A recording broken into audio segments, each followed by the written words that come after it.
tell you a little bit of what's going to happen today. So I'm just opening up.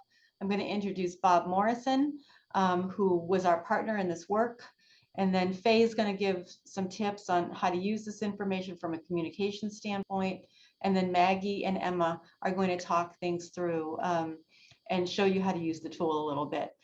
In the future, we're going to have actually in-depth workshops on how to actually use the tools. So that's why we're kind of just going to get this going, and then you can save your questions for those in-depth workshops that are going to be happening in a few weeks. But without further ado, let me get to introducing Bob Morrison.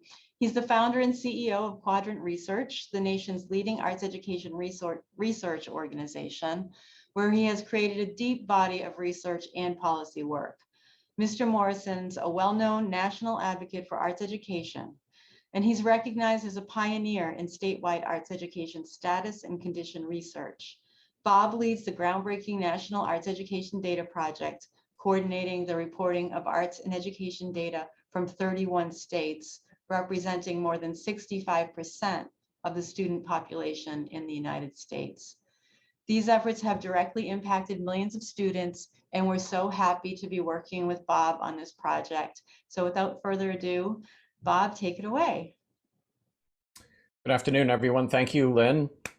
And it is great to be with all of you in Rhode Island. My name is Bob Morrison, and I am with the Arts Education Data Project, which we're going to be talking about today.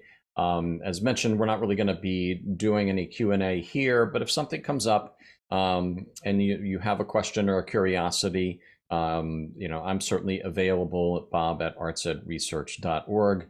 And if you want to learn more about the data project itself and actually some of our national reporting that we just released recently, you can go to artseddata.org for that information as well. But today, we're here to talk about Rhode Island and Rhode Island's participation. But before we get into that, I want to give you a little bit of the backstory regarding the Arts Education Data Project itself. The Arts Education Data Project came about because of my own frustration in the lack of information available regarding the status and condition of arts education. And it actually started back in, I think it was 1988. It was 1988. I was a senior executive with a company called Pearl, a drum company. We were in the percussion marketplace, and we were getting ready to launch some new products into the education space. So I was tasked on doing the market research. And so the question that came up was a pretty simple one, which is, how many schools have instrumental music programs? And what was interesting is that in trying to find the answers to that question, it became pretty clear to me pretty quickly, nobody had a clue. Not the U.S. Department of Education, not what was then the Music Educators National Conference, which is now the National Association for Music Education, not the Music Industry Trade Association at NAM, not even the National Education Association. Nobody had a clue on how many schools had instrumental music programs, which kind of makes it difficult when you're trying to plan developing products to serve that particular market. So what's important to understand is that there are these important questions that are seeking answers that at that point in time we didn't know the answer to, like how many students have access to arts programs and participate? How many schools are offering those programs? How many teachers do we have that are actually providing instruction?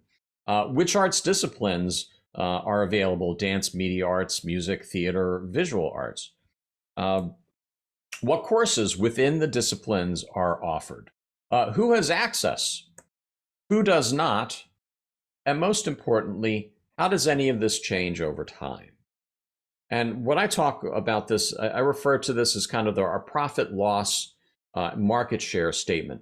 How do we know year over year? Are we getting better? Are we improving?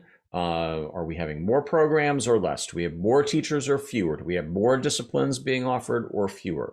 That profit loss market share we just did not have for arts education programs. So following a couple of years of really scratching my head, and as I was moving through my career, I had the opportunity to work on a report on the state of California. We were working with the Department of Education in California. A friend of mine was the arts coordinator for the state, and he said they had found a data set, and they allowed me access to the data set to analyze it.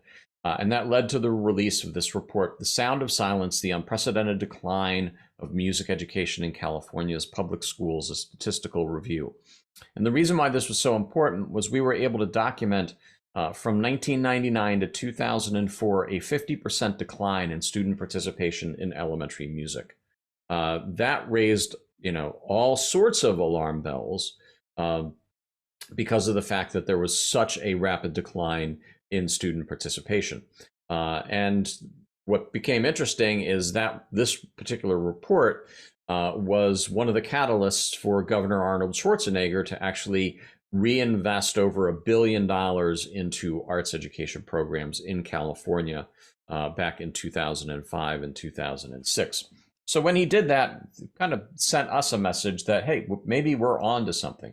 So we began developing reports in other states, and these reports were developed by us actually gathering the data, going out and surveying the schools. And we did it for about a dozen states across the country, but then realized that gathering the data and reporting was not going to be efficient, that we had to find a better way to do this. And in order to do that, conditions had to change. So the certain conditions that needed to change include the fact that there was a law that was signed in 2007 called the America Competes Act. And the America Competes Act really was fundamental to laying the groundwork for us to be able to even have these conversations. What it does is it tracks unique statewide student identifier for every student. And what it allows us to do is then track those students based on their enrollment, their demographics, and their course participation. And we're able to understand when they enter, exit, transfer, drop out, or complete their education program in the state. So having a federal requirement telling states you must gather this information was really the first step forward. But now that states were required to gather it, the question became, okay, well, what disciplines and what courses are we going to require? So working between Quadrant and the state education agencies, directors of arts education, we actually went to the Chief State School Officers Association to present to them the case to report on all core content areas as defined in federal law. And ultimately, the recommendation that they made is that all data collection on schools, courses, teachers, and students enrolled should include all core academic subjects as defined by ESEA, or the Elementary and Secondary Education Act. And at the time, ESEA defined core subjects as being English, reading, mathematics, science, foreign languages, civics, government, economics, arts, history, and geography. And so getting this into place was really critical to ensure that states were required to gather information on all core content areas, including the arts. So that was a really important step forward. But the next step that we needed to have happen was there needed to be a unified set of course codes that states could refer to understand how to define certain courses. So during the period from 2011 through 2014, we worked with the National Center for Education Statistics at the U.S. Department of Education to revise their course code reporting structure so that it was reflective of modern practices in arts education across the country. And all of the professional associations in the arts disciplines were involved in reviewing those course codes and bringing them forward. So that laid the groundwork for us to know that the information exists, that states are now gathering this data, but they lacked the funding or capacity to actually leverage the data. So many states, 90% of the data that states are gathering goes unused. They don't unlock the value within that may reside in that data. And that led us to create the Arts Education Data Project. Now, the Data Project is a partnership between the state education agencies, directors of arts education, and Quadrant Research. And we have the generous support of our national funders like the CMA Foundation and the Music Man Foundation and the William and Flora Hewlett Foundation, the NAM Foundation, and one of our inaugural funders was the Ohio Arts Council. So those folks helped us at the national level, very much like the Rhode Island State Council on the Arts is helping us with this particular project. What's important to understand is that this project is based on working with existing data. So we're not going out and doing new data acquisition. We're working with existing data that's gathered by districts and reported to the states. It's been developed over the past 20 years working with various state and federal agencies. We are currently operating in 31 states, representing 65% of the total student population in the United States. And we have 8 additional states that we're working on to be in place by the end of 2023. By that point in time, we expect to be upwards of 87% of the student population. So one of the things that we like to remind people is that the data itself is not the end. The dashboards are not an end. They are a means to an end. And the end that we're really trying to go for here is to increase access to and participation in arts education for all students across the nation. And as I mentioned, we're in the 31 states. So here you can see the 31 states that we're operating in and the additional states that we're targeting as we get into 2023. And what was interesting is we actually started with our first state in 2016. So you can see how quickly this project has grown and is spreading across the country. But today what we want to do is we want to talk about Rhode Island and Rhode Island and the Rhode Island portion of the data project and how you can utilize this information to benefit you and your organizations or you and your schools or you and your associations to support arts education programs and lead to, again, increasing access and participation in those programs. So with that, it's my pleasure to bring on Faye Zuckerman, who is the Director of Public Engagement and Communications for the Rhode Island State Council on the Arts. And she'll be doing some walking us through some of the communications opportunities that exist with the data project. So Faye, why don't you take it away? Thank you, and welcome everyone. I just want to start by saying how excited I am about the Arts Education Data Dashboard and what a wonderful tool it is. I'm glad it's finally here. For a communication director like me, the data contained in the dashboard is golden. It allows me to communicate a much stronger story when advocating for arts education. Now I can back up my narrative with facts and images, charts, and graphs. The flexibility of the tool allows all of us on the team to break out parts, look at the information over time, and then present a full picture of the whole story. With that said, the Arts Education Dashboard is very easy to use, and it's especially easy to use for a person like me who's not a numbers person, but it's also easy to find on the website.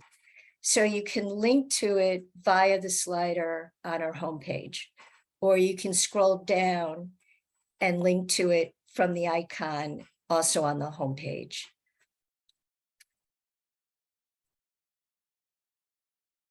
And there's also a click here, read more. So now I'm going to kick it back to the arts education team to give you a tour of the dashboard. I know you're all going to really enjoy it. Thank you, Faye and Bob and Lynn for kicking us off. So my name is Maggie Anderson. I'm the Arts and Education Director here at the Rhode Island State Council on the Arts. And my name is Emma Becker, and I'm the Assistant for Arts and Education here at the Rhode Island State Council on the Arts. And we're really excited that this day is finally here. We had our initial conversations with Bob pre-pandemic, but the actual development of this work has been happening pretty actively for the last 2 years. We also want to shout out our third partner, and that is DataSpark, which is the organization or the data hub down at URI that the State Department of Education uses to house all of this data that they're collecting from the districts. And so it was really the heavy lift was between DataSpark and the Quadrant team to build this incredible tool that we have access with to today. So what we're going to do today is just show you again how easy this is to access on our website. And we're going to do a slight navigation tutorial by showing you how we got at the information that we've published on a document we're calling the key highlights document. So I'm going to go ahead and turn off my video and share my screen. Okay. So as Faye mentioned, there are multiple points of entry to the dashboard. Now, you are able to access this dashboard from the artseddata.org website. When you get to their interactive map, you would click on Rhode Island, and that will take you here as well. But when you access the arts.ri.gov homepage, you'll either be able to grab right here from our slideshow, this nifty little, this is an interactive link for you. You can also grab it here. And then as this is a permanent resource, you'll always be able to find it here on our resource page. Right now, it's the top link. That may change, but that's where you'll be able to grab it. Once you do, you'll hit here, which is our landing page. So this document is the key highlights document that we'll talk a little bit about today. And here we've embedded a video tutorial on how to navigate the dashboard. We're going to really advocate that you watch the tutorial. It's not that long. It's about 5 minutes, but it's just going to tell you some of the common features amongst all state dashboards and how you'll be able to best navigate through the information or find what you're looking to find. So you'll be able to scroll down, and this is what the actual dashboard looks like. Everybody's first tab, I'm going to refer to these guys across the top as tabs. Everybody's first tab is the table of contents. So you'll see that we've, again, used publicly available student data to highlight which arts disciplines are offered here, make some comparisons, look at high-level overviews, look at trends over time, do individual school profiles, county level information, and then course finder across the street, district level information, and then information by the 5 disciplines. The disciplines are the 5 disciplines as categorized in the National Core Art Standards. So that's going to be visual arts, music, theater, dance, and media arts. We're not going to go over each tab today, as I mentioned, but we did want to go ahead and encourage you to watch that video and to be sure that the first tab you look at is the info and instructions. This is a visual representation, right, of our data. So it's important to familiarize yourself with this key here that's going to tell you what these symbols and icons mean across all our tabs and again, across every state's tabs. These instructions for how to navigate, some very important disclaimers that we'll talk about at the end as well, and then some shared definitions. Okay, so we're going to go back here and go to an overview. So as this is publicly available data, it's important to note that currently everything that you're going to see here on the dashboard is in reference to the 2019-2020 school year. That is the most current publicly available student data that Rhode Island has released. The 2020-2021 data should be anytime soon, and they have collected 2021, 2022, but they haven't done what they need to do with it before it can be public. So all tabs will start on the 2019-2020 school year. Using the filter tool on some pages, you'll be able to go back further. Our data dashboard begins in 2016. While there was access to publicly available data before then, the reporting requirements changed in the state of Rhode Island in 2016. So data that we had from 2013 until 2016 wasn't consistent in reporting style with the data from 2016 through now. So it was creating really inaccurate findings. So we've decided to best use the similar data from the 2016 school year. Okay, so high level. One of the things that we're really excited about is that, 98% of Rhode Island students have access to arts, which is great. But what we love about this page is that it's going to give us not only a full picture of access, actually the whole dashboard doesn't only give us a full picture of access, but it gives us enrollment as well. And that's what we want to see. So here we have arts enrollment rate for students, grades K, some pre-K, but predominantly K through 12 in all of the 66 public LEAs, which include district public schools and public charters. We're showing approximately 2% of our students who do not currently have access to an arts course. We're looking at 295 schools and about 150,000 students.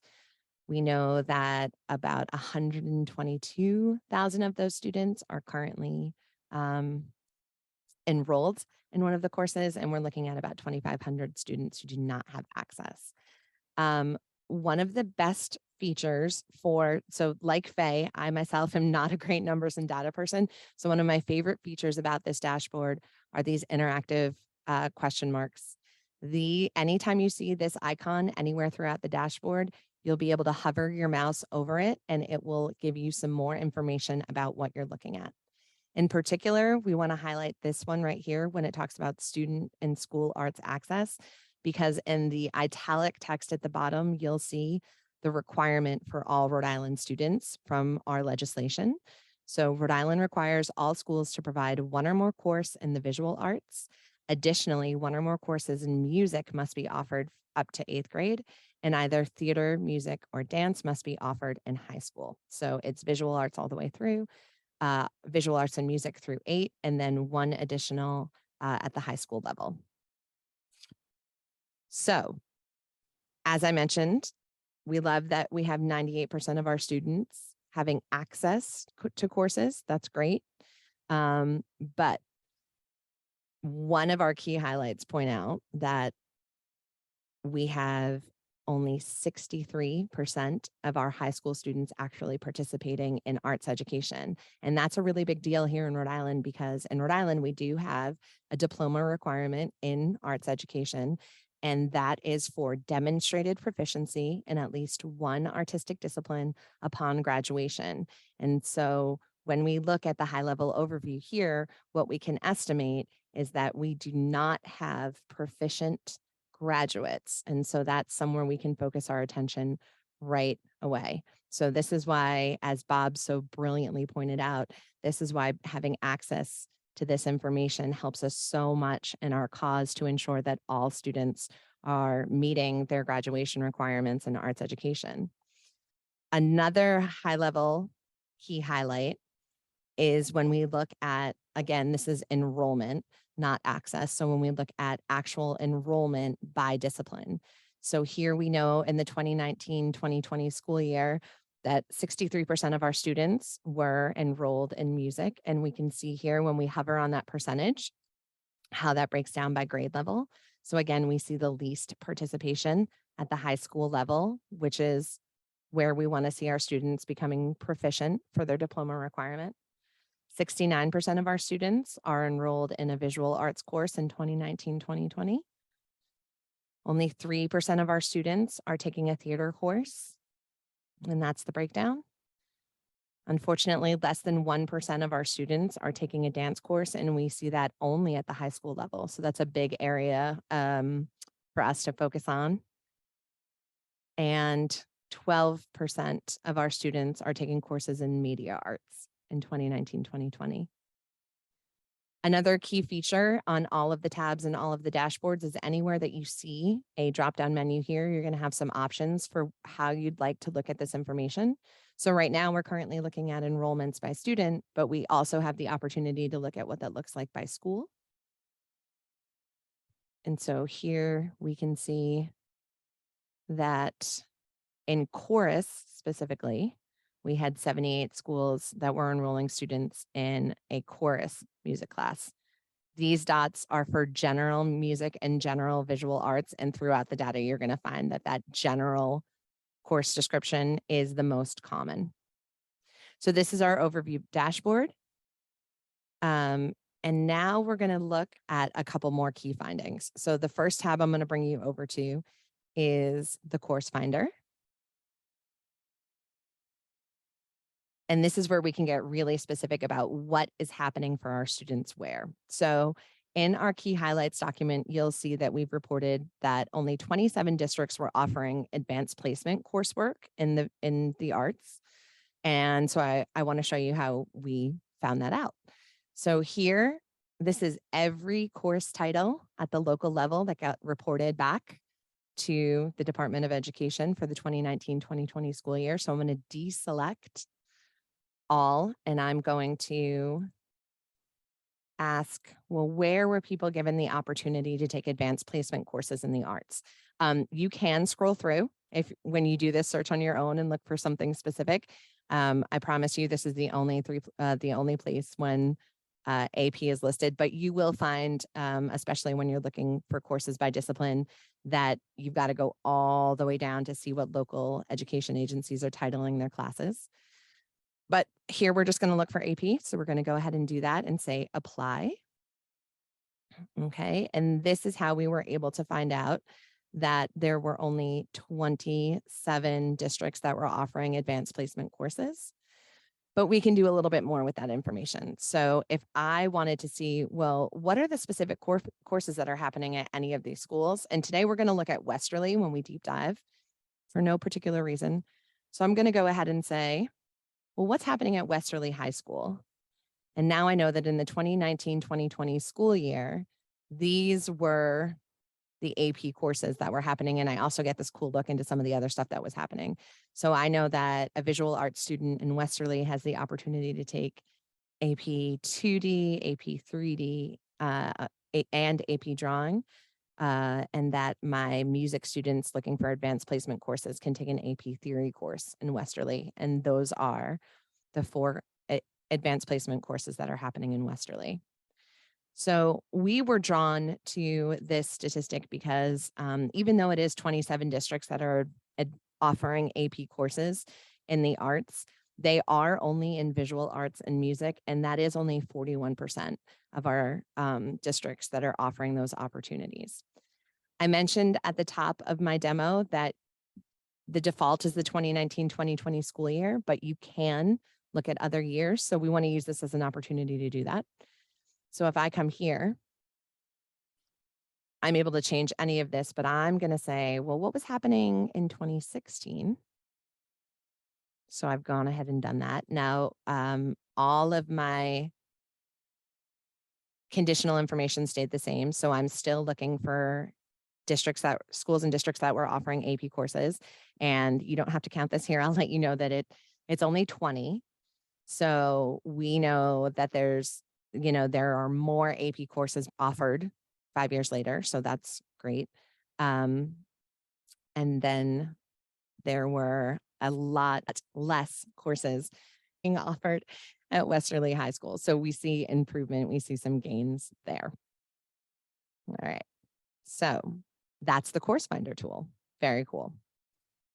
Also in our key highlights document, we have something about the disciplines offered. So I'm going to go ahead and show you that. I'm going to come over here to the disciplines offered tab.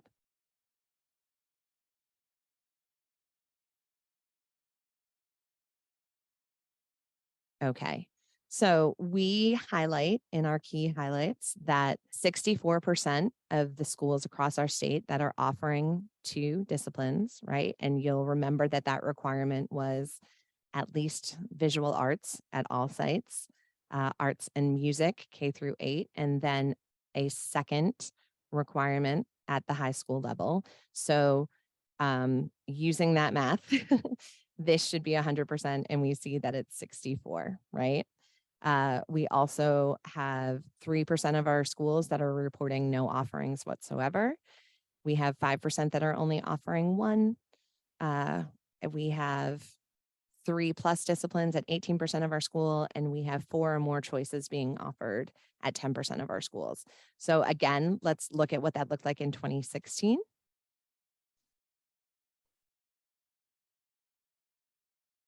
Okay, so we can see that in 2016, while most of these are pretty much the same, whereas back in 2016, we did see a more significant portion of our schools offering 3 disciplines. That third, just FYI, happened to be theater at the time.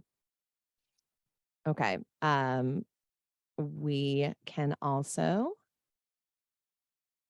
restrict this and do the same comparison. If I clear these, sorry, we can restrict this and figure out what's going on in Westerly, what was going on. If anyone from Westerly is on the call, I apologize. There's no particular reason we're looking at Westerly. So this is what was happening in 2016 in Westerly, right? And now today, or most recently in Westerly, this is what we're seeing. Oh, let's make sure that changed. I didn't see it reload. Okay, so we see no change over time. Another really cool tool for users, and this is going to be for any users, this is going to be for us in the field or for parents and families at home, is the school profile. So this is an alphabetical default. So 360 High School is the first school listed alphabetically in the publicly gathered information. But again, we're going to come here and say, well, what's going on at the Westerly High School?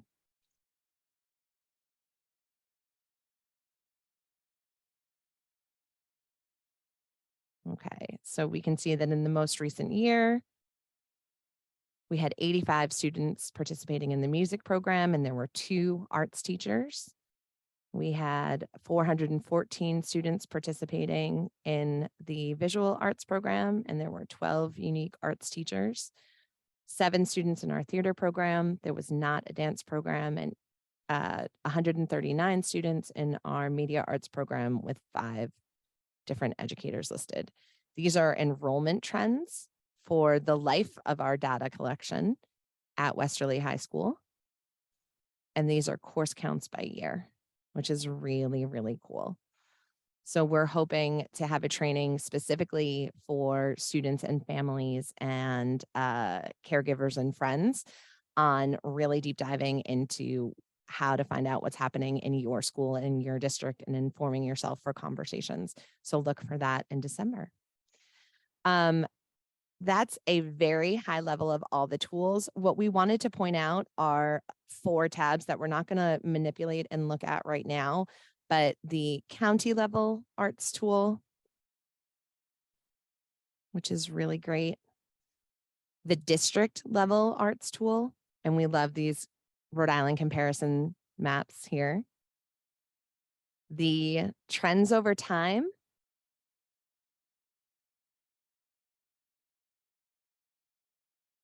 which we love, and the comparisons tool, which is going to let you do exactly what it's saying. It's going to let you, this will all populate as you determine which 2 things you want to look at. These tools are really great tools for advocacy. And we, again, will be offering trainings in partnerships with some of the professional organizations or some of the arts alliances throughout the state who are interested in using those tools for their work. So look forward to those organizations partnering with us to host those how-to. There's great information. As I mentioned, those trainings are going to be coming in December, and those dates can be found on our website. Until those trainings come, I want to show you, so these are the infographics and data points that we referred to. This is the key highlights PDF. You can find this on our website on the data dashboard homepage. And I want to refer to the second page. This is suggested viewing by discipline. So we here at RISCA are so lucky to have the Arts Learning Network Policy Group as a standing committee. That committee is comprised of members of all of the professional associations of educators in each discipline here in the state. They are an incredible resource. Some of them are on the call today, and they worked with us to help us identify and share which tabs are most informative in each discipline. So as you can see, many of the organizations are really recommending that people look at the trends over time for their particular discipline. But if you're wondering if you have an interest or a passion in one of the disciplines and you're wondering where to start in the navigation of the dashboard, we encourage you to use this key highlights doc and the information here as a great starting off point. The final thing we want to clearly discuss, and it's a bit of a disclaimer, is a note regarding data inaccuracies and limitations. So there may be some of you on this call who jump right in and go right to your school or your student's school and try to look for something specific. And there may be a data inaccuracy that you come across. It's important to know that the data that's used for this project is self-reported by districts and LEAs. So it's the information that they turn in to the Rhode Island Department of Education. And there is not we don't have a hand in checking and cleaning that data. So it may not reflect the complete number of students enrolled or with or without access to arts programming because it is self-reported. So we want to encourage you to take caution when looking at anything that comes up on the data dashboard as a true zero. The data limitations are present because of inaccuracies with reporting. So it could be as simple as there's a title of a course that doesn't match up with the way in which people are able to report things back to the state. And so it just didn't get reported. The aim of releasing this tool, knowing that we had data inaccuracy issues, is because it brings awareness to this point, and it will help not only the field, but it will help RIDE be able to say to people who might not be reporting the full picture of everything that's happening in the arts at their school. Hey, look, there's this thing that exists now, and we want to help you collect and report more accurate data so that you can be represented. So that we are aware that this is imperfect, but it's so much great information, and we want to get it out there, and we want people to want to have their information accurately reflected. And so again, hopefully this will help address the data quality reporting issues. Please keep your eyes peeled for more deeper trainings happening in December. It is our initial plan to do some specific trainings by discipline, and then some specific trainings by user groups. So look for those. And to that end, if you're interested in, if you represent a group and you'd like to have an opportunity to have us come speak with that group and present this tool, we're very open to doing that. I believe, oh, thank you, Emma, just shared my email. So please do that. And this is just the launch. This is a long-term permanently housed at RISCA tool. And so we look forward to the future and it just getting better and better. But we want to thank everybody for their time. Again, I just want to thank the other 4 people on this meeting with me. They have been an incredible team. And I encourage you to, of course, use our tool, but please be sure that you're checking out all the other 30 states at artseddata.org. It's an incredible, incredible resource. So with that, I want to thank everybody for their time and have a wonderful afternoon and a very happy Halloween.